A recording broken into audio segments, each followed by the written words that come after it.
Vamos a resolver preguntas, ¿sí? 2, 3 preguntas sobre el tema memoria.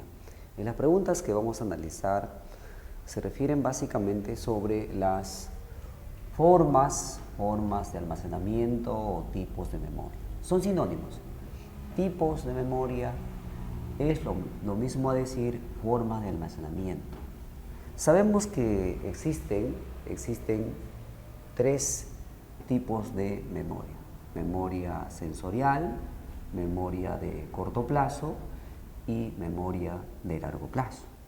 Podríamos reemplazar, simbolizar estas memorias así. La memoria sensorial, con sus iniciales MS, memoria de corto plazo, así, y memoria de largo plazo de esta manera. La memoria sensorial es aquella que mantiene la información por un tiempo, mira, su tiempo es menos de un segundo, ¿ya? Menos de un segundo. La memoria de corto plazo mantiene la información, conserva, almacena la información por un tiempo entre el primer segundo hasta máximo 30 segundos. Y la memoria de largo plazo conserva la información por un tiempo superior a los 30 segundos, más de 30 segundos. Puede ser pues una hora, un día, un año o toda la vida, como cuando nosotros recordamos nuestro nombre, como la tabla de multiplicar, de dividir, ¿no? Y así, ¿ya? Pero ¿cómo funcionan estas memorias? Funcionan así. La memoria sensorial retiene informaciones por ese tiempo, en realidad son milisegundos, ¿en base a qué? En base a sus receptores. Receptores sensoriales. Hay quimioreceptores, mecanoreceptores, fonoreceptores, fotoreceptores, visoreceptores. Entonces, un estímulo, una información va llegando del medio, sea medio externo o interno, y se guarda en una parte de este sistema receptivo por escasos milisegundos. Pasados esos milisegundos, la información desaparece. Ahora, si utilizamos un mecanismo conocido como la atención,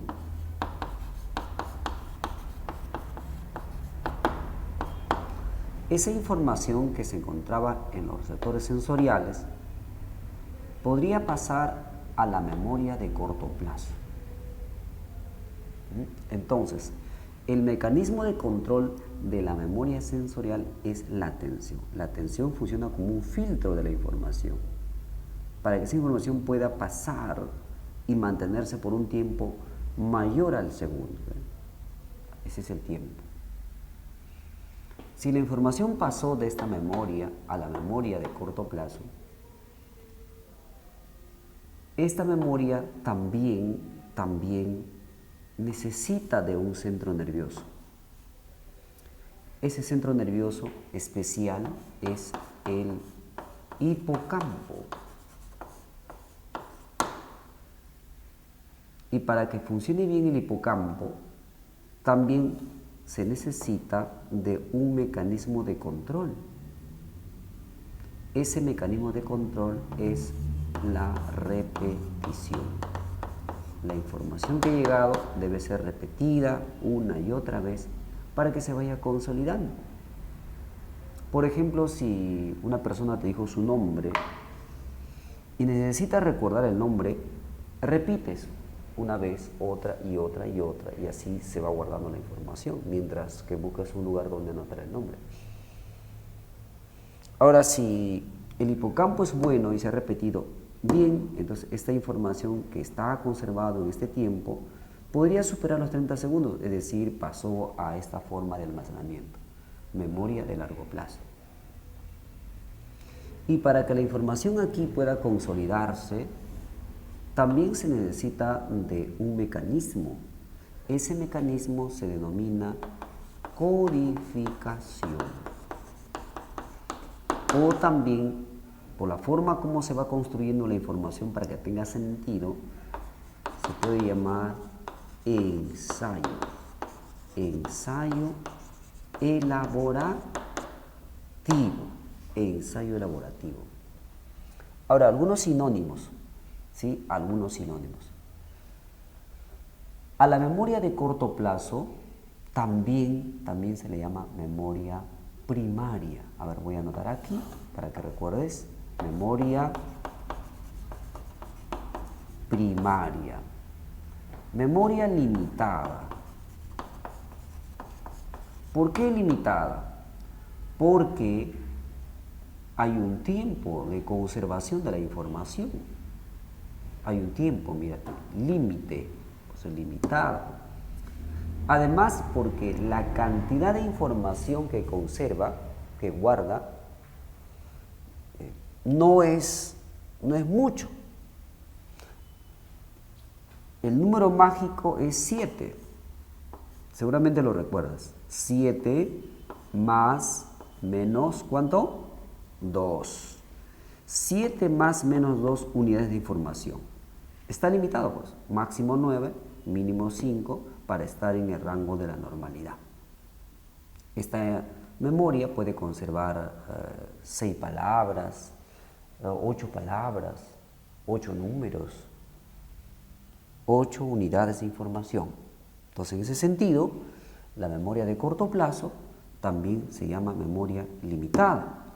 Algunos también denominan memoria operativa, ¿sí? Memoria operativa o memoria de trabajo. Pero claro, hay explicaciones adicionales para estos sinónimos que acabamos de agregar.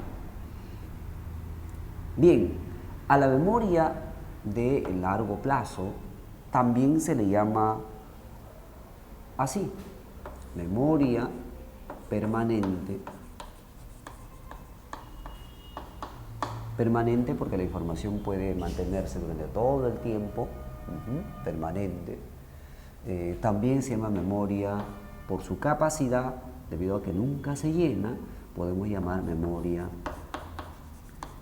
ilimitada, memoria remota, o como decía William James, se puede llamar memoria secundaria,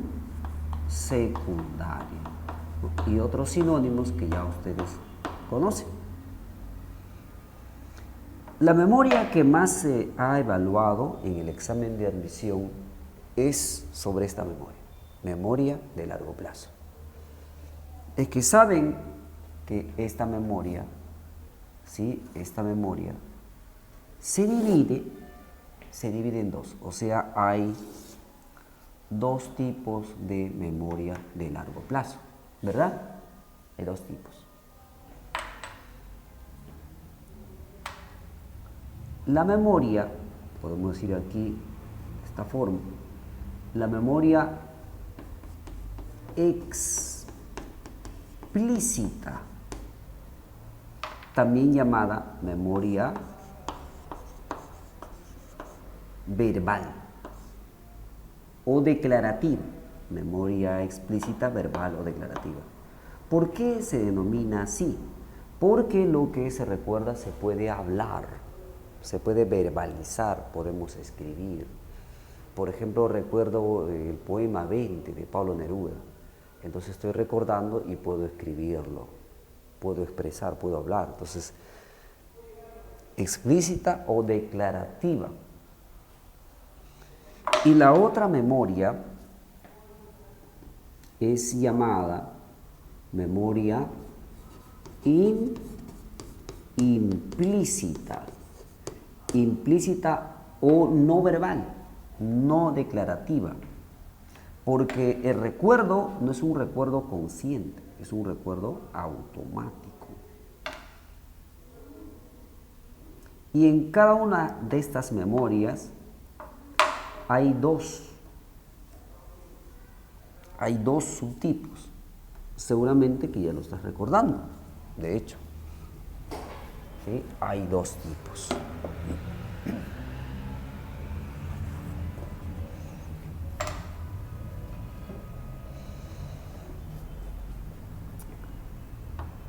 Explícita. Una de ellas es la memoria semántica. La memoria semántica es aquella que nos permite recordar todo lo que sabemos, todo lo relacionado a los conocimientos. Sé, por ejemplo, de que este objeto es una tiza. O sea, soy consciente de que es una tiza. Soy consciente de que en este momento estoy hablando. Entonces, recuerdo el significado de habla. Sabemos que existen peces, que existen leones, que existen las nubes, ríos, lagos. Todos esos conocimientos que hemos almacenado durante nuestro desarrollo de vida se encuentran aquí, en la memoria semántica. ¿Sí? Sabes tu nombre, tu número de teléfono, de DNI, sabes cuánto calzas, ¿no? Todo ello, entonces, esa es la memoria semántica. O sea, hay conocimientos, todo lo relacionado a los conocimientos. Profesor, ¿y si yo sé el significado de la palabra segundos, ese conocimiento estaría almacenado en la memoria semántica? Claro. Profesor, si yo sé el significado de la palabra ensayo, ¿estaría guardado aquí? Claro que sí, la memoria semántica. Todo conocimiento, todos los conocimientos, pero teóricos, ¿no? No es práctico, teórico. Es un almacén de conocimientos.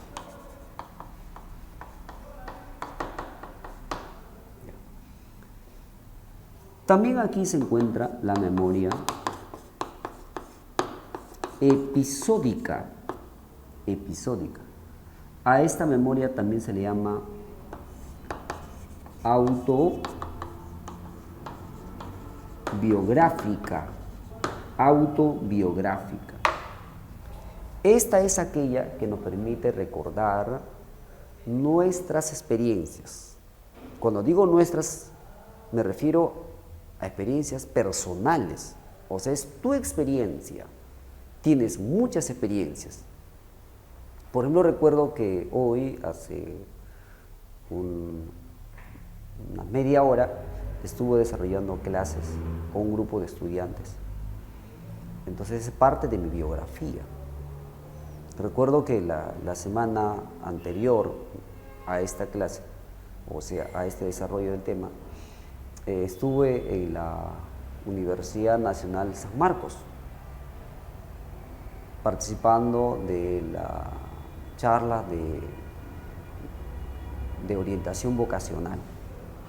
Entonces es parte de mi vida. Entonces cuando yo narro sobre mi vida, cuando ustedes narran sobre su vida, están haciendo uso de su memoria episódica. ¿Ve? Episódica. Entonces, tanto la memoria semántica como episódica son memorias explícitas, verbales o declarativas, porque se narra de lo que se sabe. Puede ser un saber sobre uno mismo o lo que está más allá de uno mismo, que sería semántica. La memoria implícita es inconsciente. Esto quiere decir que esta memoria nos permite recordar automáticamente. Los recuerdos se producen automáticamente. Una de esas memorias es la memoria procedimental. Esta memoria nos permite recordar movimientos automatizados. Por ejemplo, cuando introducimos la llave a la cerradura, lo hacemos automáticamente. Cuando nos ponemos nuestros calzados, zapatos, zapatillas, sandalias, lo hacemos automáticamente, como que parece que el cuerpo va moviéndose sin pensar. Cuando alguien se está peinando, automáticamente parece que el brazo, la mano va moviéndose. Entonces, en esos actos está utilizando la memoria procedimental. ¿Ya? Cuando cierras, abres una puerta, utilizas la memoria procedimental, porque ahí no estás pensando de que estoy abriendo la puerta con la mano derecha, con la mano izquierda, que estoy girando la manija, que estoy empujando la puerta. No es así, sino que es algo automático. Entonces, esto se relaciona con los movimientos, ¿ya? Movimientos automáticos. La memoria emocional. La memoria emocional también es automática. Es aquella que nos hace recordar sobre nuestros afectos, especialmente, por eso el nombre emocional, las emociones, como el miedo. Por ejemplo, una joven abre una caja y ve a una cucaracha y automáticamente se llena de miedo. Entonces está recordando ella una experiencia negativa que ha tenido. No es que ella voluntariamente quiera sentir miedo, no, sino que ese miedo se da rápidamente. Es como se aprende por condicionamiento clásico, pues estímulo, respuesta. Se apareció la cucaracha, automáticamente el miedo. Entonces está recordando ahí una experiencia negativa que ha tenido con ese animal, sea una experiencia positiva, sea una experiencia directa o indirecta. Cuando, por ejemplo, una persona ve a otra persona, ese instante rechaza a la persona, entonces ahí está funcionando la memoria emocional, porque debe tener una experiencia negativa con esa persona, de rechazo, ¿no? De desprecio. Cada una de estas memorias tiene su centro nervioso. Si nos preguntan cuál es el centro nervioso de la memoria semántica, la respuesta es hemisferio cerebral izquierdo. Hemisferio izquierdo. Es que en el hemisferio izquierdo se encuentran áreas, zonas como de lenguaje. Para hablar se necesita el área de Broca. Este cerebro es un cerebro lingüístico. Aquí están los conocimientos, la ciencia, ¿no? Entonces, semántica. Cuando demuestras el teorema de Tales, lo haces conscientemente. Entonces utilizas básicamente este hemisferio izquierdo. Ese es un conocimiento. Saber demostrar el teorema de Tales, conocimiento. Entonces forma parte de la memoria semántica. El centro nervioso de la memoria episódica es mucho más complicado. Mayormente se dice que es el lado derecho, ¿sí? Hemisferio cerebral izquierdo, y también otras áreas que puede ser un poco el hipocampo, el prefrontal, ¿no? Sería el lado derecho, pero si dice prefrontal derecho, ¿ya? La memoria procedimental tiene como centro nervioso al cerebelo. También participa un poco el lóbulo parietal y mucho más las áreas motoras. Por ejemplo, en el frontal hay una zona llamada área motora, área premotora, que genera movimientos automáticos. Y la memoria emocional, aquí lo escribo porque este es un tema frecuente, la memoria emocional tiene como centro nervioso al sistema límbico. Aunque si decimos sistema límbico, sería una información muy general, muy general. Hay algo mucho más específico.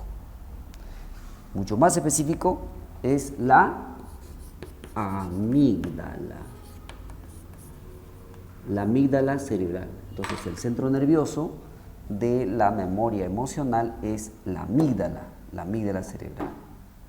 Bien, entonces el centro nervioso es de la memoria semántica, hemisferio cerebral izquierdo, memoria episódica, hemisferio cerebral derecho de preferencia, memoria procedimental, el cerebelo y áreas motoras, premotoras, y la memoria emocional, la amígdala.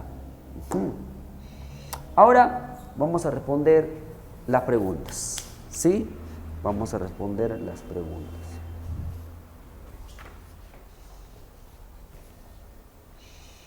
En esta pregunta dice lo siguiente. Al repasar literatura, empleamos contenidos simbólicos o categóricos de las narraciones de los autores.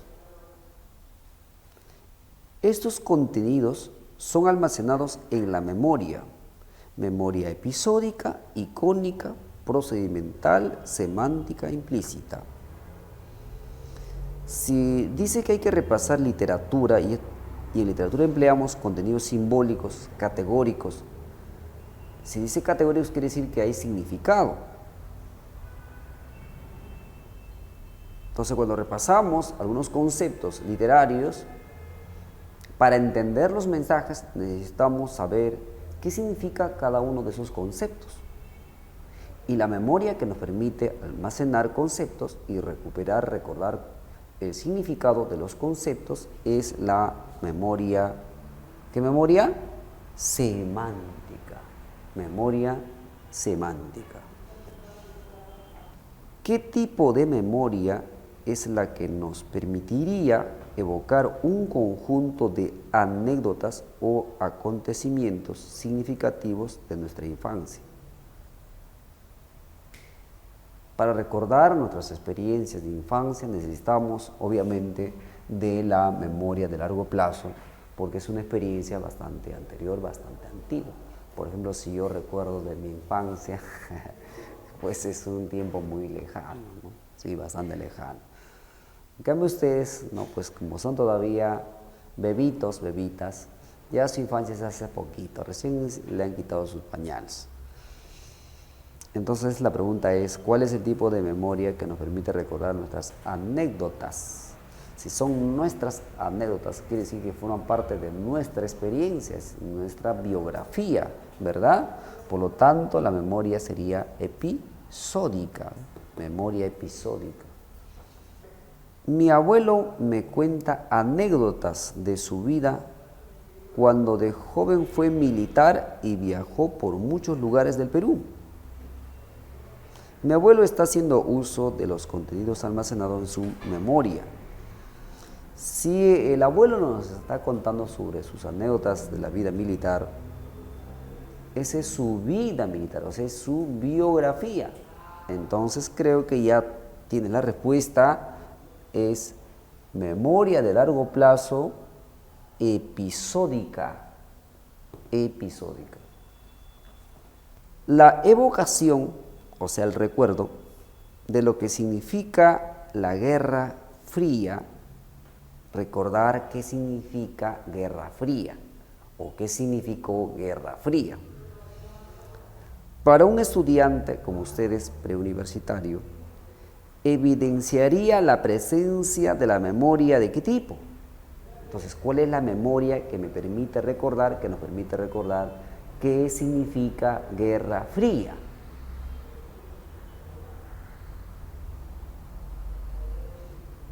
Entonces la respuesta sería memoria semántica, ¿verdad? Pero todavía falta completar la pregunta. Ahora bien, cuando evoca automáticamente, lleva sus manos hacia su mentón,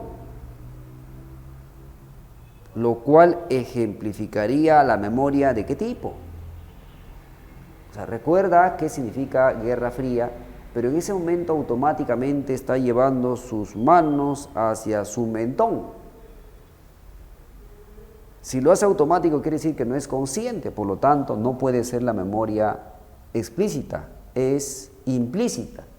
Y si dice que está llevando sus manos hacia su mentón, quiere decir que ahí hay movimientos. Y dice ahí automáticamente, movimientos automáticos.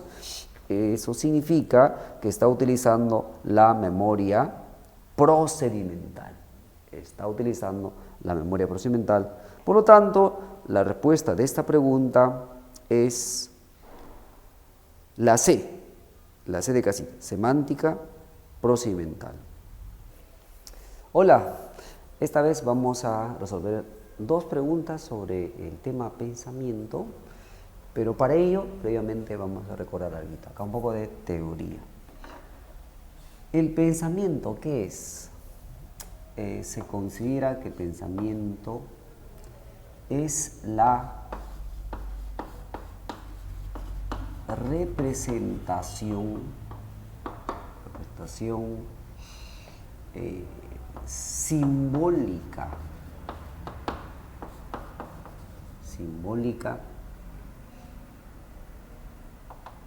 de la realidad. O sea, nuestro pensamiento nos permite representar simbólicamente a la realidad, lo que existe en la naturaleza, por ejemplo, el bosque. Tenemos como una imagen, un símbolo acá en la mente. Por ejemplo, la libertad, ¿no? ¿Qué puede significar? Por eso hablamos del símbolo o del signo. Podemos representar mentalmente qué es el bien, qué es la mujer, qué es la felicidad, qué son las emociones. Eso existe en la realidad, ¿no? ¿Qué son los lagos, los mares? Entonces, esa cualidad que tenemos de poder representar simbólicamente a la realidad en general se denomina pensamiento. Otra forma se dice que el pensamiento es también lo siguiente, que el pensamiento es un proceso mental cognitivo. Sabemos que hay varios procesos mentales cognitivos: sensación, percepción, memoria, pensamiento, la atención, el aprendizaje y otros más. Entonces hay varios procesos cognitivos y uno de ellos es el pensamiento. ¿Qué es el pensamiento? Una representación simbólica de la realidad. Y para esa representación, el pensamiento requiere de los siguientes elementos.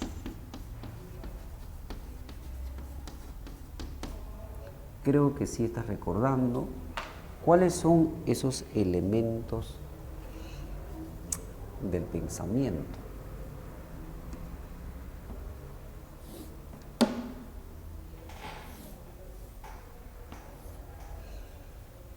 Son tres elementos.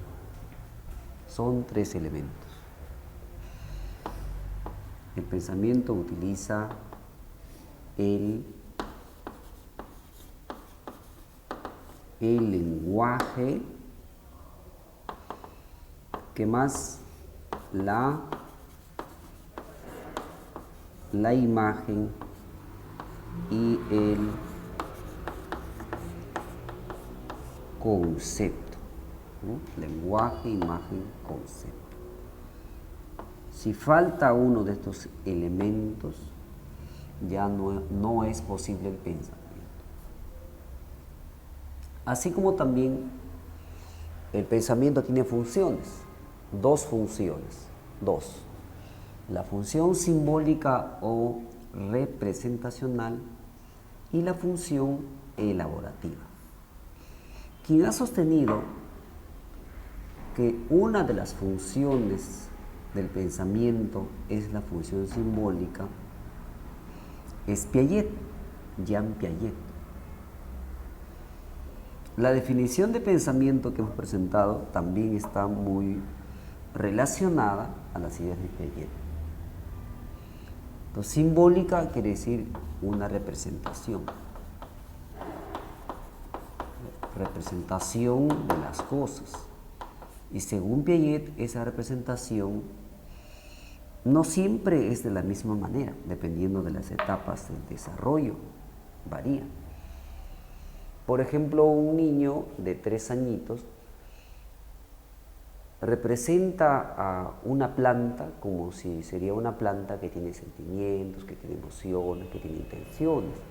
Representa a las nubes, como también si tendrían emociones, sentimientos, si tendría hambre, sueño. O sea, es animista, ¿sí? Es una forma de representar la realidad. También, por ejemplo, cuando nosotros dibujamos,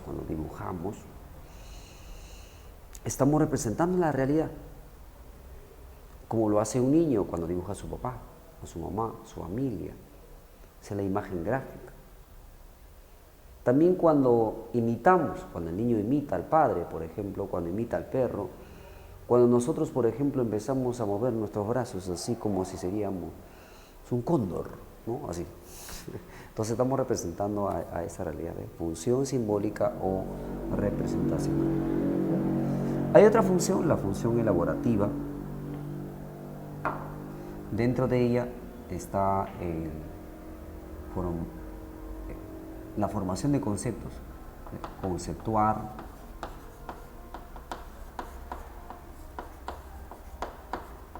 es una función elaborativa, conceptuar, juzgar, razonar y solucionar problemas. Conceptuar, juzgar, razonar, solucionar problemas.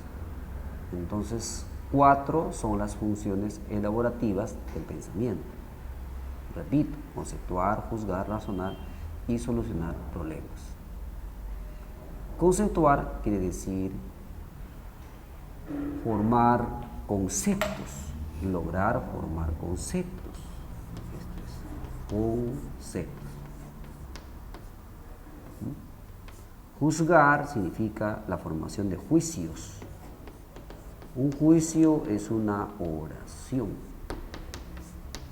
Razonar, está aquí la misma palabra. Razonar es formar razonamientos. Entonces formamos razonamientos a través del pensamiento. Solucionar problemas, y tiene que ser solucionar problemas mediante estrategias. Y ustedes recuerdan que hay varias estrategias como ensayo-error, el uso de la memoria, o sea, recuperación de la información, algoritmo, heurística, ¿verdad? Así como también hay razonamientos, varios tipos de razonamientos. Lo más común es el razonamiento inductivo, deductivo. Decía que los juicios son oraciones.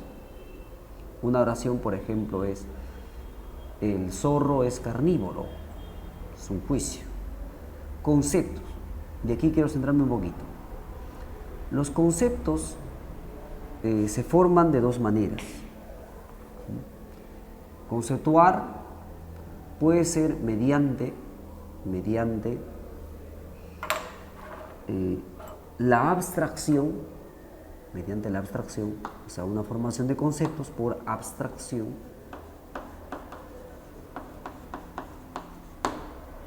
o podría ser por composición.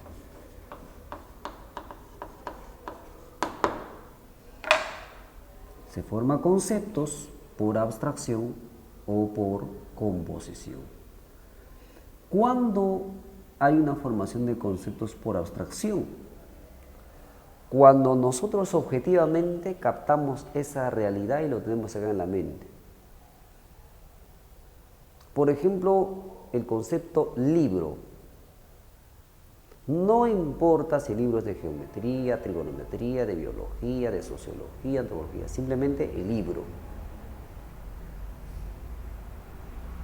Entonces tenemos esa idea, hemos abstraído, lo hemos como capturado con la mente y aquí está. Y sabemos el significado del libro. Como el concepto mesa. No importa si la mesa es de madera, es de metal, es de vidrio, es de plástico, que es blanca, que es negra, que es verde, es guinda. No, simplemente mesa. O sea, lo hemos abstraído, está aquí. Entonces hemos captado con la mente de un objeto real que existe, ¿ya?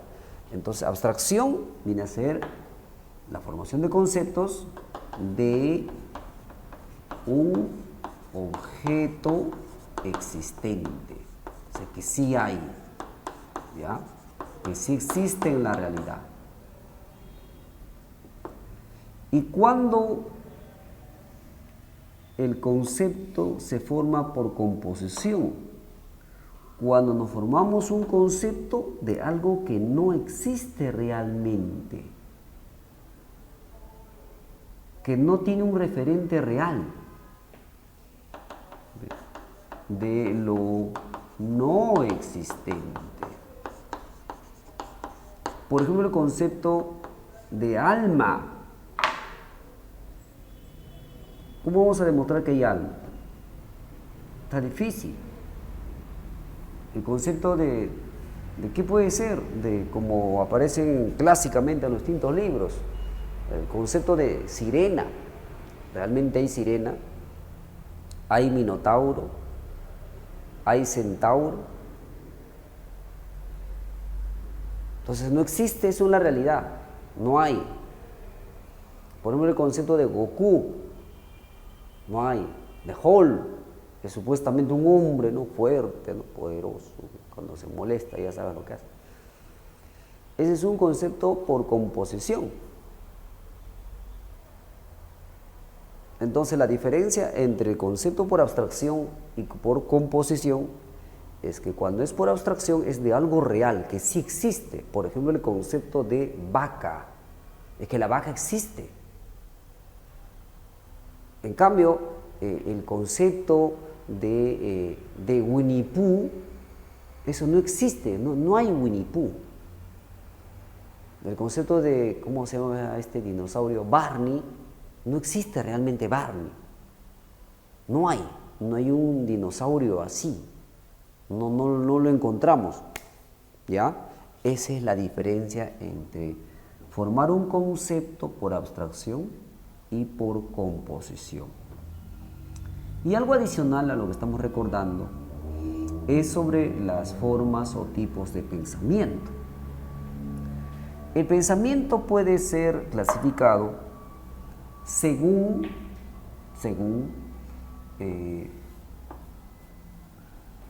su dirección,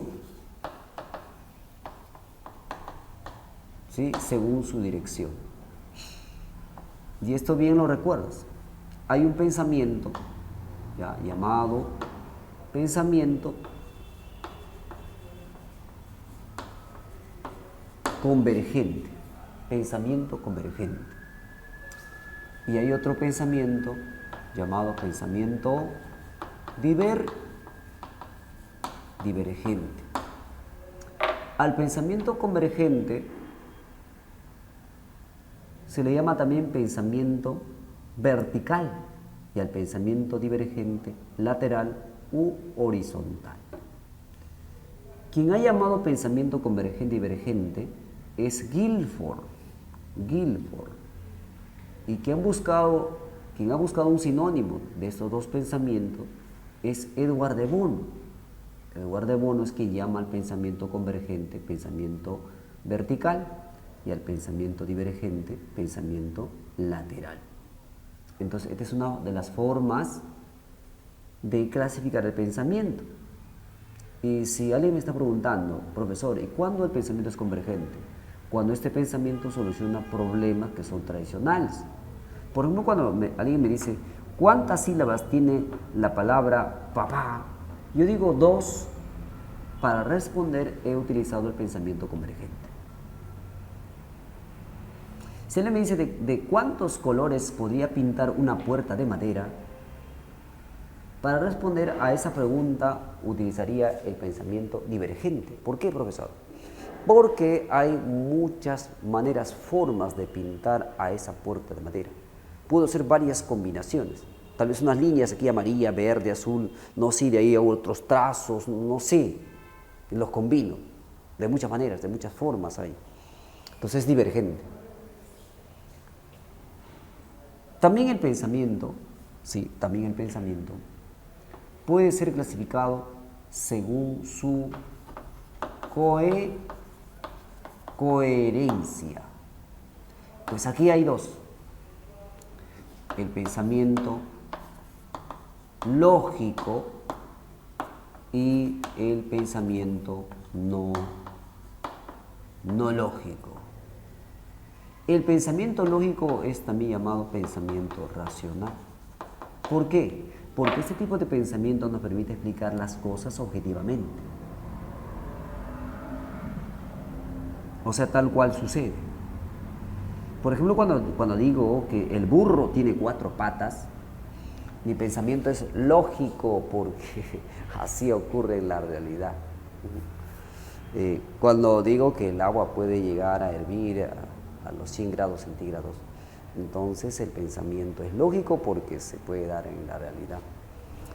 Y cuando el pensamiento es no lógico, cuando lo que se dice no tiene un sustento real objetivo, cuando se basa lo que se explica en supersticiones, creencias, tradiciones, entonces ese tipo o forma de pensamiento también se le llama irracional. ¿Ya? Irracional. Bueno, ahora entonces vamos a desarrollar, ¿sí? Vamos a desarrollar las siguientes preguntas, ¿sí? Las siguientes preguntas. Dice esta pregunta lo siguiente: identifique el ejemplo que refiere mejor al pensar. ¿Cuál de estos casos entre A, B, C, D y E implica pensar? Realmente pensar. A ver, veamos. Formar imágenes y representaciones particulares de las cosas. Donde dice formar imágenes y representaciones está bien. Particulares de las cosas no, particulares no, sino generales de las cosas. Porque si nos formamos una imagen de una cosa particular, ahí no sería pensamiento, sino sería simplemente imaginación. Reactualizar los hechos vividos mediante conductas mecánicas. Reactualizar conductas vividas, o sea, del pasado. Ese no es pensar, es recordar. El recuerdo es uno de los elementos, una de las fases de la memoria. Reflejar en nuestra mente los estímulos y objetos presentes. Reflejar es como tomarle foto a los objetos que están presentes. Ese también es parte de la imaginación. Evocar lo que elaboré el día de ayer y una semana antes. Evocar es recordar, esa es parte de la memoria. Representar objetos reales en imágenes y categorías generales.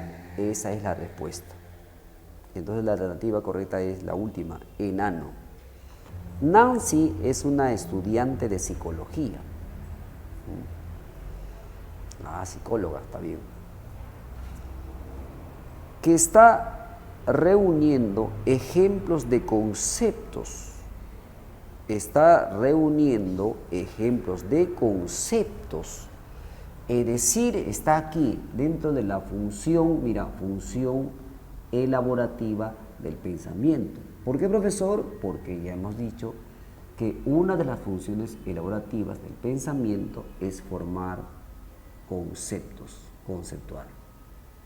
Y los conceptos o bien se elaboran por abstracción o por composición. Entonces repetimos, Nancy es una estudiante de psicología que está reuniendo ejemplos de conceptos según su condición de formación. ¿Ya? ¿Cómo se está formando ese concepto? Hasta el momento tiene dinosaurio, célula, línea, neutrón y le falta uno del mismo tipo para acabar con esa clase. Atendiendo a la forma como se originaron los conceptos del grupo mencionado, ¿cuál de los siguientes conceptos completa mejor el conjunto? Entonces, ¿cuáles son los conceptos que ella tiene? Dinosaurio es un concepto. Célula, no importa qué célula sea, puede ser una célula nerviosa, pero célula es un concepto. Línea, otro concepto. Neutrón, otro concepto. Y le está faltando, dice, uno del mismo tipo para acabar con esa clase. ¿Cuál de los siguientes conceptos completa mejor el conjunto? Dinosaurio sí ha existido, hay evidencias. O sea, sería tener el concepto de dinosaurio por abstracción, no es por composición, porque sí ha existido. El concepto célula también es un concepto por abstracción porque la célula existe. El concepto línea también existe. El concepto neutrón también existe. Ahora dice, atendiendo a todos estos conceptos que tiene, o sea, todos sus conceptos son por abstracción. Entonces, si le falta un concepto, debe ser un concepto por abstracción para formar ese conjunto. ¿Cuál de los siguientes conceptos completa mejor el conjunto? Centauro podría ser, no, porque centauro eso no existe. La justicia puede ser, profe, pero justicia no sé si hay. Ya, pero hay leyes como que nos exigen la justicia. Sirena, centauro, sirena son conceptos por composición. Unicornio por composición, dragón por composición. Entonces tu respuesta es la letra B, justicia, ¿no? Porque ese es un concepto mucho más objetivo. Hola, ¿cómo están? Vamos a explicar sintéticamente hoy día sobre el aprendizaje. El aprendizaje ha sido estudiado por varias teorías, por varios autores. Una de las teorías dominantes es el conductismo, que proviene de los estudios de Iván Pavlov. ¿Sí? Iván Pavlov, su teoría se llama condicionamiento clásico. Y luego el desarrollo de Skinner, condicionamiento operante. Vamos a centrarnos básicamente en estas dos teorías. Iván Pavlov consideró que podemos aprender y aprendemos en base a la asociación de estímulos. Él demostró su teoría en base a un experimento que implica el uso del animal, el perro. Este animal, como pueden ver, es un perro. Sabemos que naturalmente, ¿sí?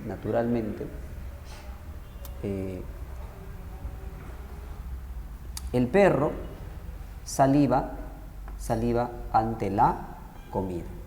Si hay comida, hay salivación.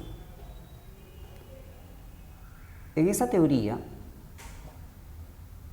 en este momento del experimento, a la comida se le da un nombre científico. El nombre científico es estímulo incondicional.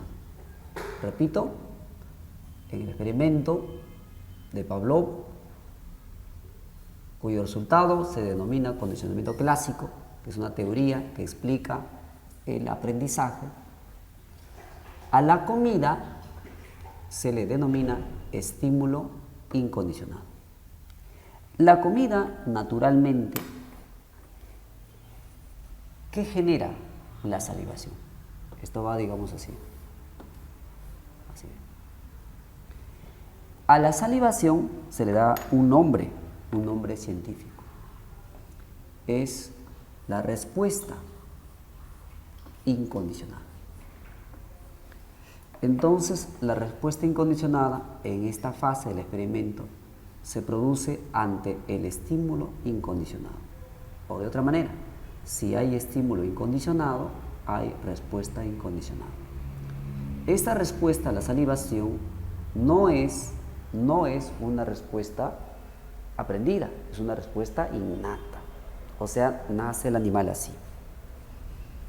Bien, Paso siguiente. Ahora dejamos de presentar la comida y presentamos el sonido de la campana. Suena la campana y nos preguntamos, ante el sonido de la campana, ¿el animal saliva? Naturalmente no, pero sí presta atención. Ante el sonido, el animal presta atención. En esta fase del experimento, al sonido de la campana se le da un nombre científico. Ese nombre es así: estímulo neutro.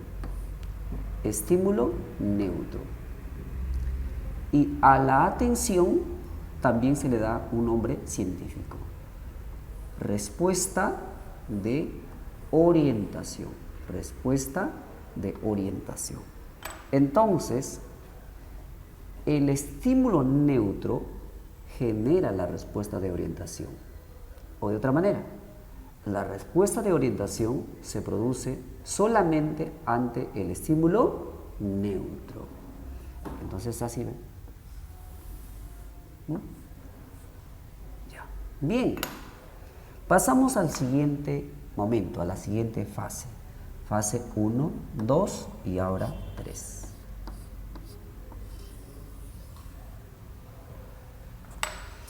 Esta vez vamos a presentar simultáneamente, ¿sí? Vamos a presentar simultáneamente, ¿qué cosa?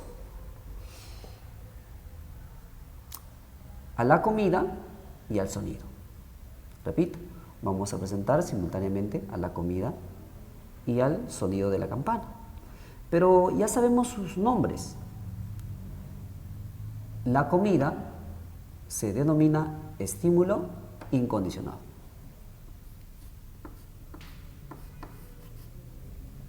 Y el sonido de la campana se denomina estímulo neutro.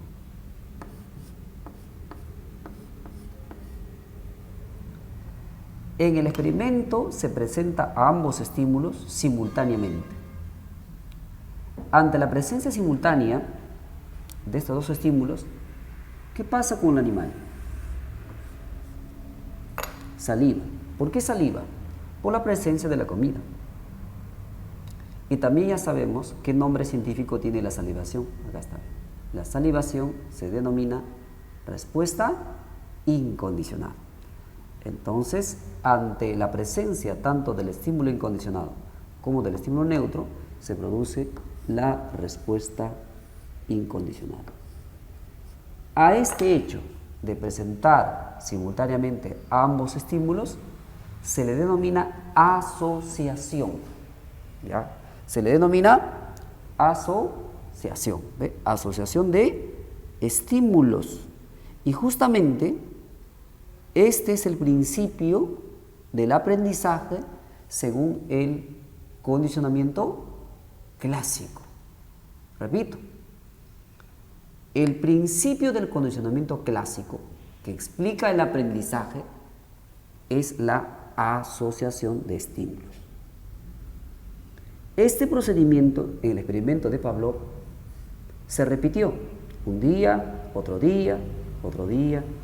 Luego, aproximadamente del 9º día, se observó lo siguiente: que sin la necesidad de que se presente la comida, el animal salivó, o sea, sí ve. Entonces podemos decir que habíamos llegado a la última fase del condicionamiento, la cuarta fase, donde observamos que el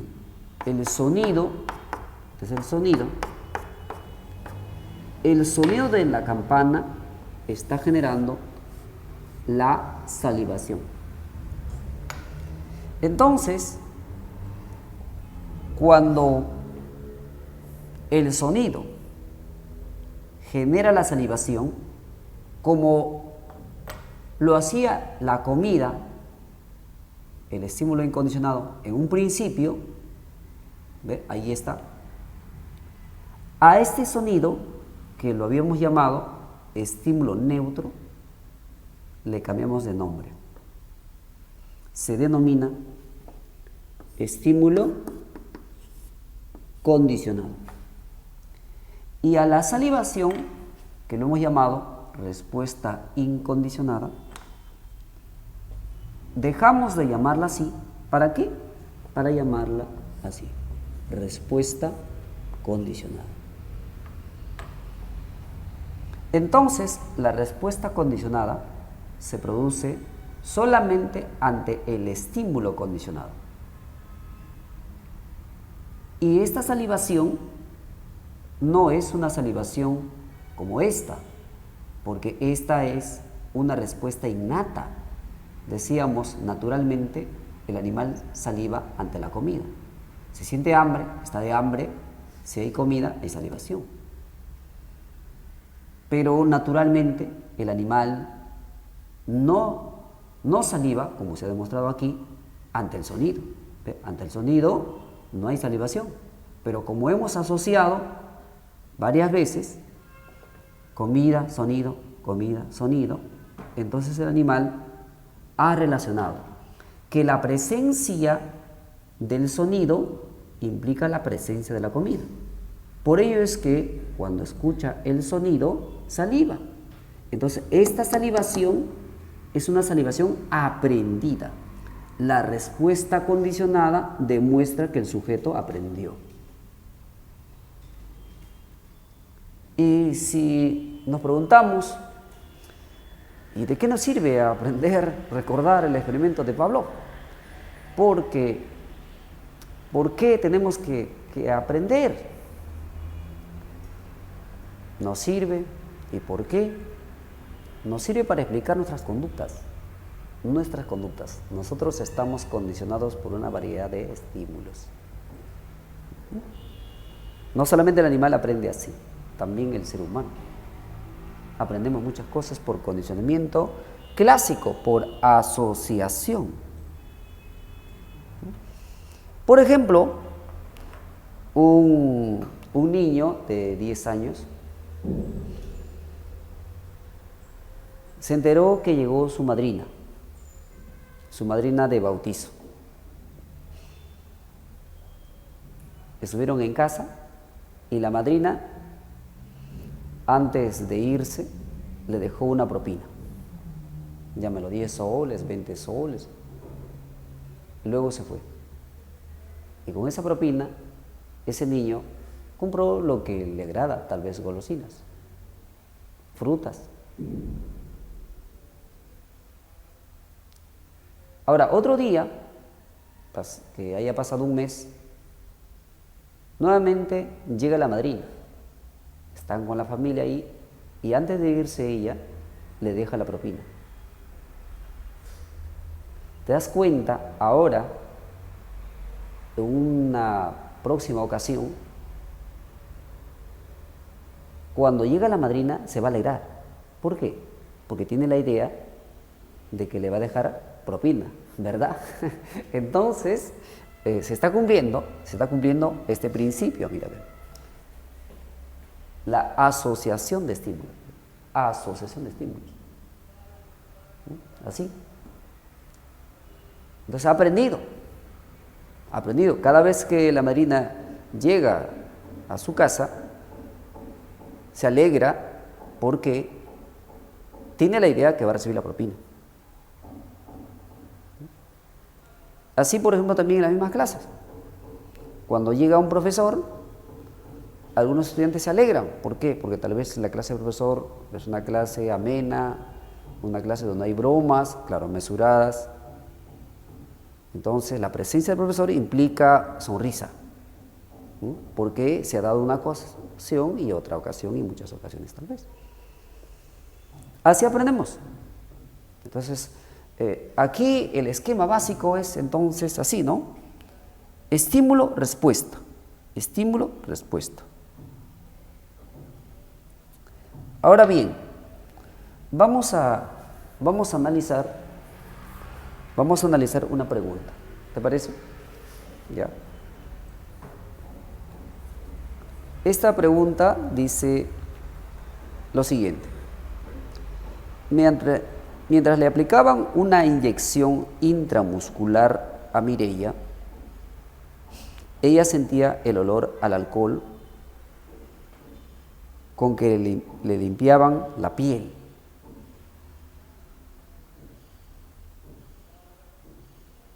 Mientras le aplicaban una inyección intramuscular a Mireia, ella sentía el olor al alcohol. Entonces, cuando a uno le aplican una inyección, cuando entra la aguja, pues obviamente siente dolor. Pero ahí hay algo que está apareciendo, es el olor del alcohol. Dice, ahora siente miedo cada vez que percibe el olor al alcohol. Entonces, ¿qué pasó ahí? Es que se ha relacionado la presencia de la inyección, de la entrada de la aguja que contiene la sustancia, ¿no? La entrada, que es el dolor, con la presencia del olor. Hay una asociación de estímulos, eso está aquí, ¿ve? Esto. Lo normal es que si entra la aguja, hay dolor. Como lo normal era que si el animal está de hambre, si hay comida, hay salivación. Entonces, ahí, en ese caso, la inyección intramuscular sería un estímulo incondicionado, ¿sí? Y el dolor sería la respuesta incondicional. Pero como se ha relacionado con el olor del alcohol, eso sería como el sonido de la campana, ¿ve? Se está asociando. Entonces dice aquí, ahora siente miedo cada vez que percibe el olor al alcohol. En el caso mencionado, ¿qué elemento es el estímulo condicionado? La respuesta está en esta parte final, dice, ahora siente miedo cada vez que percibe el olor al alcohol. ¿Cuál es el estímulo condicionado? El olor del alcohol. Claro que sí. Entonces la respuesta de la pregunta número 1 es 1, 2, 3, no sé qué número pregunta, pero es la B, el olor del alcohol. ¿Ya? Pregunta que sigue. Cuando hubo un corte de fluido eléctrico, se apagaron las luces. Claro, si hay corte de energía eléctrica, se apagan las luces, ¿no? Los focos, así se apagan. Ya. Fiorella se resbaló por las escaleras,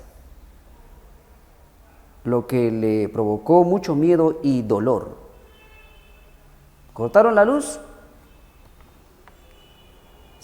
se apagaron. Cortaron el fluido eléctrico, se apagaron las luces y Fiorella tal vez dio unos pasos, ¿no? Y se resbaló y se cayó.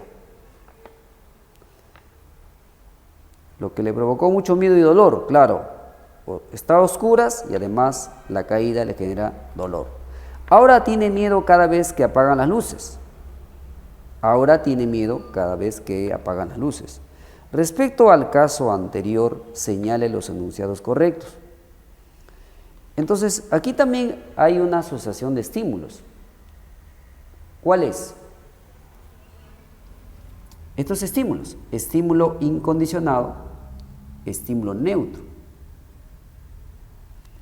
¿Qué se ha asociado ahí? Se ha asociado la oscuridad, porque ante el corte de energía eléctrica se ha dado la oscuridad, se apagaron las luces, los focos. Y es normal que uno sienta un poco de temor ante la oscuridad porque estamos perdidos. Pero hay algo ahí adicional, es que ella se ha resbalado y ha sentido mucho dolor.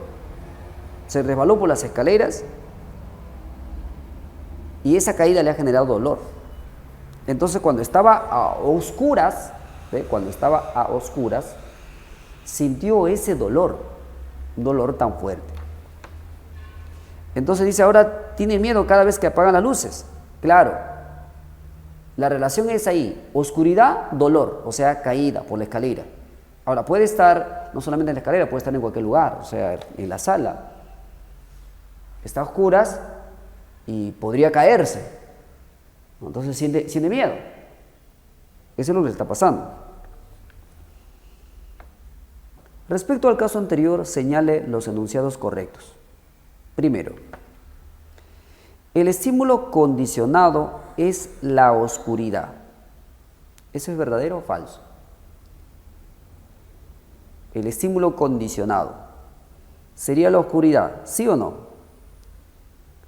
Claro, porque ante esa oscuridad es que ella siente miedo, porque en esa oscuridad se ha caído. Se asoció la oscuridad con el dolor provocado por los golpes, suponemos de la caída. Claro que sí, por eso es que ella siente miedo. Ante la oscuridad puede darse la caída y va a sentir mucho dolor. Entonces también sería verdadero. ¿Se trata de un aprendizaje por condicionamiento operante? No, porque hemos estado explicando el condicionamiento clásico y ahí el principio del aprendizaje es por asociación de estímulos. Operante es de otra forma, es de Skinner.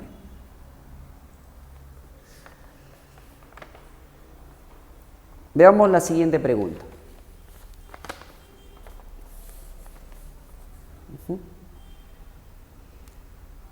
Entonces, en la pregunta anterior, la clave es 1 y 2, o sea, la D. Ya. Pregunta que sigue. Segundo después de escuchar un zumbido, Luciana sintió el aguijón de una abeja en su oreja. Zzz, y el aguijón. Llegó la abeja y introdujo el aguijón. Ahora cada vez que escucha un zumbido, siente miedo. Respecto a este caso, señala los enunciados correctos. Esta pregunta también se refiere al condicionamiento clásico. O sea, primero que apareció el zumbido. Zzz, y ante ese zumbido apareció el aguijón de la abeja sobre la oreja de Luciana. Ahora, cada vez que escucha un zumbido, siente miedo. Ahora, cada vez que escucha el zumbido, siente miedo. Claro, está asociando que es ese zumbido con el aguijón. Si hay zumbido, va a haber aguijón. Es como en este caso del perrito, si hay sonido, va a haber comida. Y esto le llevó al perrito a relacionar esta fase final. Si hay sonido, entonces habrá comida, por eso saliva. Entonces también, en este caso, Luciana, al escuchar el zumbido, tiene la idea de que va a haber aguijón. Eso es. Respecto a este caso, señale los enunciados correctos. 1. ¿Se produjo un castigo positivo? No, el castigo positivo es un término utilizado por ¿quién? Por Skinner. Por Skinner. Skinner, que es el autor del condicionamiento operante, sostiene que el castigo se utiliza para disminuir o eliminar una conducta. Y el castigo es una de las modalidades del condicionamiento operante. Profesor, pero si la conducta es buena y yo deseo que esa conducta se mantenga o que sea más frecuente, se utiliza el reforzamiento. El reforzamiento mantiene o incrementa la frecuencia de la conducta. Primero tiene que darse la conducta para aplicar el reforzamiento. También, primero tiene que darse la conducta, tiene que manifestarse la conducta para aplicar el castigo. O sea, el esquema que utiliza Skinner, ¿cómo es? Su esquema básico es así. Primero la conducta, o sea R, después todavía, o bien aparece o desaparece un estímulo. Eso está aquí.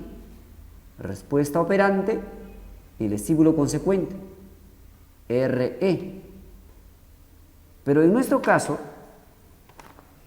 es distinto. Aparece el estímulo, que es el zumbido, y ante el zumbido es que siente miedo. El zumbido es el estímulo. Se trata entonces del condicionamiento clásico. Aquí es primero el estímulo, después es la respuesta. Aquí está B, estímulo, respuesta. Ese es el orden. Entonces, para responder esta pregunta, nos debemos regir en esa teoría. 2. Al final, el zumbido se convirtió en estímulo condicionado. ¿Eso es verdadero o falso? Verdadero, ¿no? Porque zumbido, miedo. Antes seguramente que el zumbido no generaba miedo. Siente miedo por el aguijón, porque relaciona con el aguijón. 3. El aguijón en la oreja representa el estímulo incondicionado. El aguijón en la oreja representa el estímulo incondicionado. ¿Eso sería verdadero o falso? Eso es verdadero, porque si se aplica el aguijón a la oreja, es normal, es natural que va a haber dolor. Es como el cachetadón de una dama a un varón, así, ¡pam! Es normal que va a aparecer el dolor. Es como que cuando accidentalmente te rozas así con tu brazo sobre un alambre, la punta del alambre, va a haber dolor. Eso es natural. Es natural. Es como ante la intensidad de un foco de alto voltaje, la vista va a reaccionar como que cerrándolo. Eso es algo natural.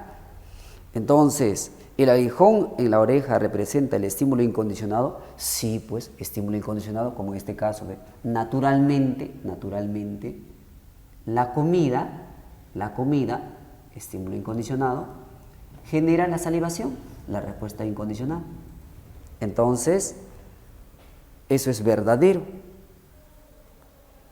4. Sentir miedo ante el zumbido ejemplifica una conducta operante. No. El sentir miedo es ante el estímulo. Sería más bien una respuesta. ¿Qué respuesta? Respuesta condicionada. Este sonido se relacionó con la comida.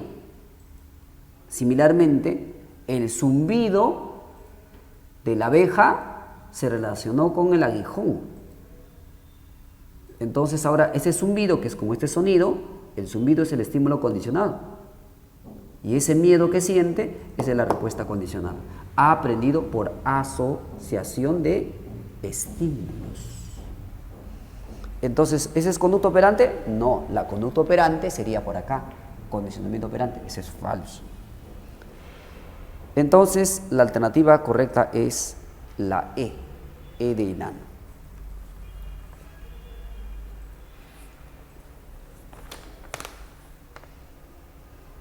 Pregunta que sigue.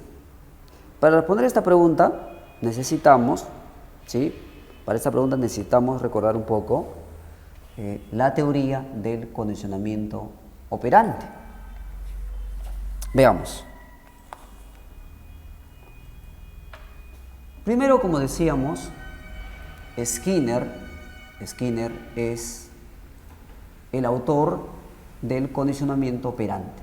El esquema que utiliza él para explicar el aprendizaje es RE, respuesta, estímulo. Es decir, primero tiene que aparecer una conducta y ante esa conducta o bien aparece o desaparece un estímulo. Pero esa conducta que es R, nos dice Skinner, y tiene razón, se da en un contexto, se da en una situación. Por ejemplo, el niño pide golosinas a su mamá. Dice, mami, cómeme golosinas, ¿ya? Quiero chocolate, quiero galletas. ¿Y dónde pide? Pide galletas, pide chocolates. Cuando está en un río Cuando está nadando en el río junto a su mamá, no, porque ahí no hay chocolates, no hay galletitas. Profe, entonces, ya, pues entonces piensa, tiene que ser en un contexto. O tal vez una señora en su carretera está vendiendo golosinas, en esa situación. Por ejemplo, cuando nosotros tomamos agua, tomar agua es una conducta, o sea, es R. Tomar agua es una conducta. Pero el tomar agua se da en un contexto. En un contexto. No vamos a tomar agua cuando estamos en el servicio higiénico, ¿no? Estamos ahí ocupados, así muy personal, le vamos a estar tomando agua ahí, pues no es correcto. Entonces da en un contexto. A ese contexto se le llama así, escúchame bien, estímulo discriminativo. Estímulo discriminativo. Entonces, el estímulo discriminativo es el contexto, o sea, en dónde se produce la conducta. Por ejemplo, esta explicación se está dando un espacio, mira, donde hay pizarra, donde me están enfocando, en un contexto, porque ni modo que voy a empezar a explicar este tema al centro de una avenida donde el tránsito es fluido, el tránsito vehicular. No, pues, ahí no se da, ni modo que voy a estar explicando este tema, pues cuando estoy en una discoteca. En una discoteca, ¿cómo se va? En una discoteca, ¿cómo vamos a hacer este tema? No, ahí es otro contexto, ahí es para bailar, ¿sí o no? Profe, cuando estoy en la discoteca yo bailo, ve, profe, ya, entonces tú bailas, pues tú tienes tu ritmo, pero es en la discoteca. El contexto, ve. El contexto. Estímulo discriminativo, contexto. Entonces se llama triple relación de contingencia porque hay tres, mira, ve. 1, 2, 3. Y esta es la conducta. Respuesta operante es la conducta. La conducta en sí, el acto. Estoy en la discoteca, bailo. Estoy en la panadería, compro panes. Estoy en el aula, desarrollo la clase. Respuesta operante. Y ante esa conducta, como decíamos hace un instante, o bien va a aparecer o va a desaparecer un estímulo. Es el estímulo consecuente. Estímulo consecuente.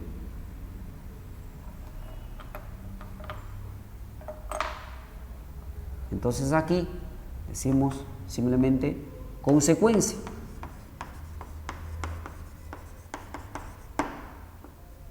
O sea, ¿qué sucede? Pues, ¿no? Luego de la conducta, ¿qué pasa?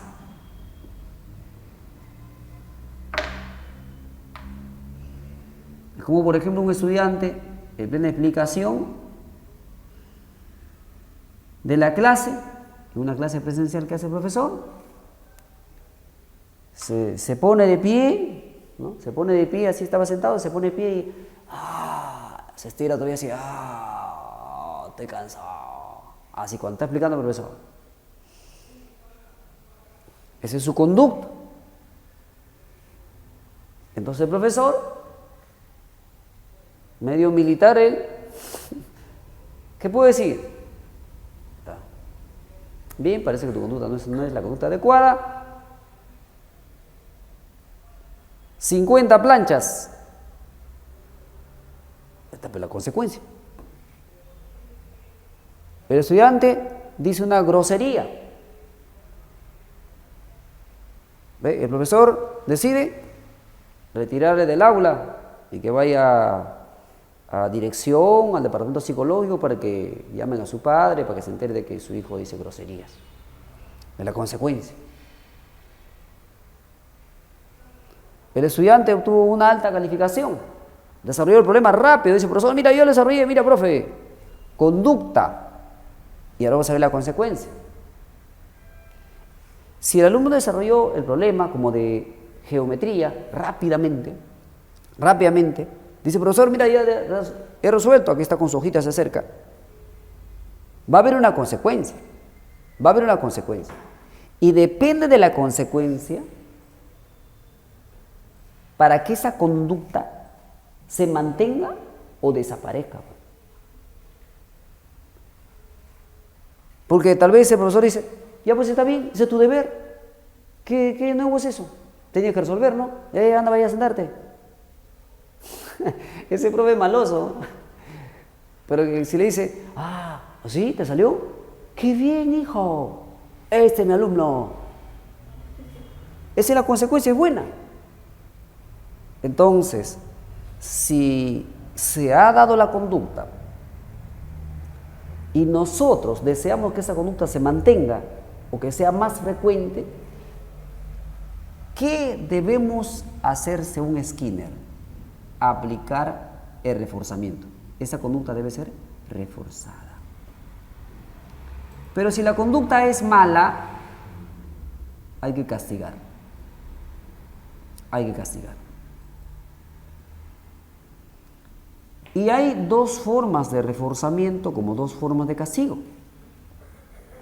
¿Sí? Hay dos formas de reforzamiento, dos formas de castigo, formas, tipos. Hay un reforzamiento llamado reforzamiento positivo y hay un reforzamiento negativo. Similarmente hay castigo positivo y castigo negativo. Ahí están, mira, las formas.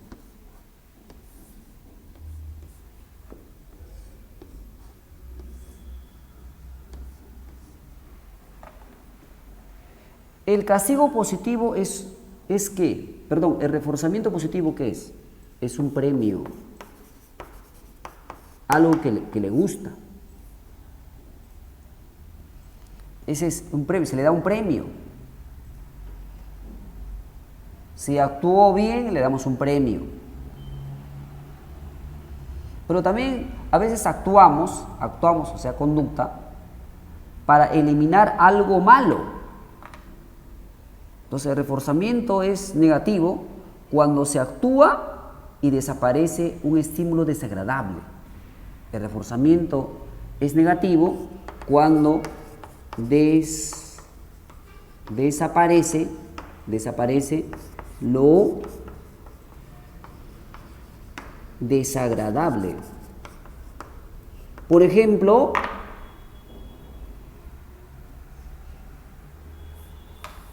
siento frío, como en este momento siento frío, es mi contexto, estoy en frío, estamos en invierno, contexto, y me pongo una casaca. Ya, ponerse la casaca, esa es conducta. Y ante esa conducta desaparece lo desagradable. ¿Qué cosa, profesor? El frío, pues. Entonces, siempre que voy a sentir frío, me voy a poner la casaquita, porque así elimino un estímulo desagradable. Castigo. Hay castigo positivo, castigo negativo. El castigo positivo, ¿qué viene a ser? Viene a ser un estímulo aversivo, un estímulo malo. Aparece un estímulo desagradable. Por ejemplo,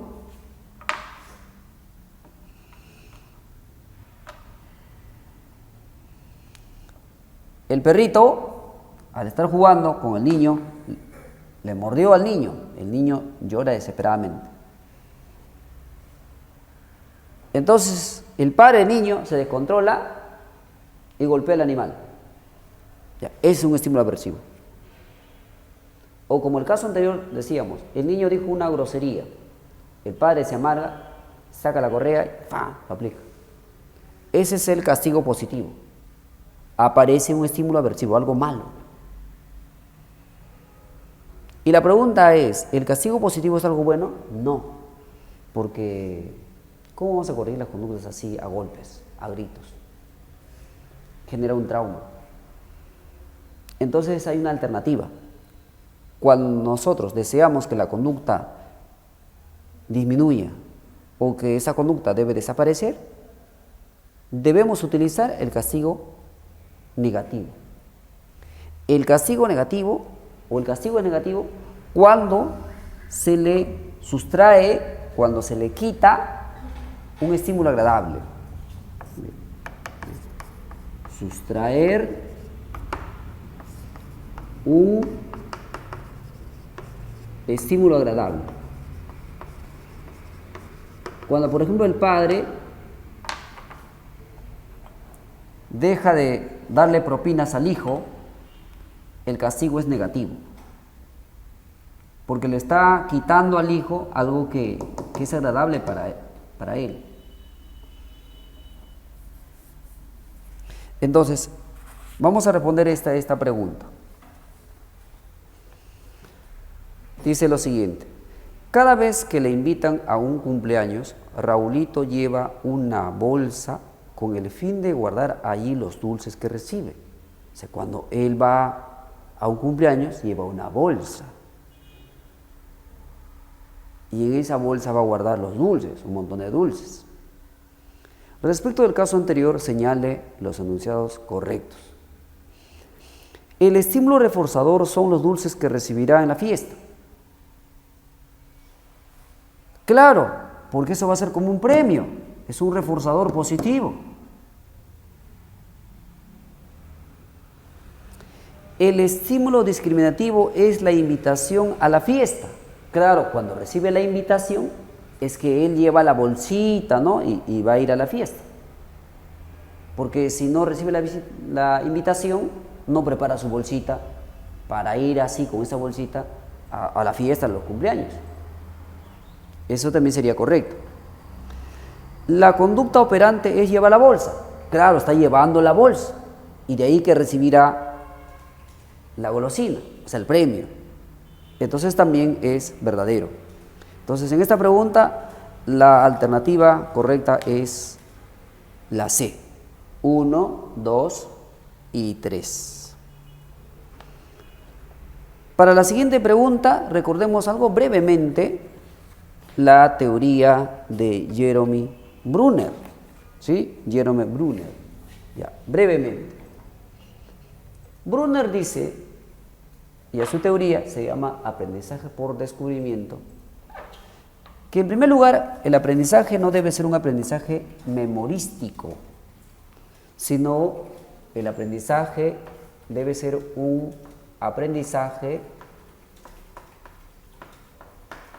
comprensivo. Así está en las líneas de Ausubel. Ausubel también, cuando explicaba el aprendizaje significativo, decía que el aprendizaje no tiene que ser memorístico, tiene que ser reflexivo, analítico, dice. Y aquí el término comprensivo es importante. Para que un estudiante aprenda mejor, se necesita que se aplique la inducción, que sería un método. La inducción funciona como un método. ¿Y por qué la inducción? Porque en la inducción, ¿qué hay?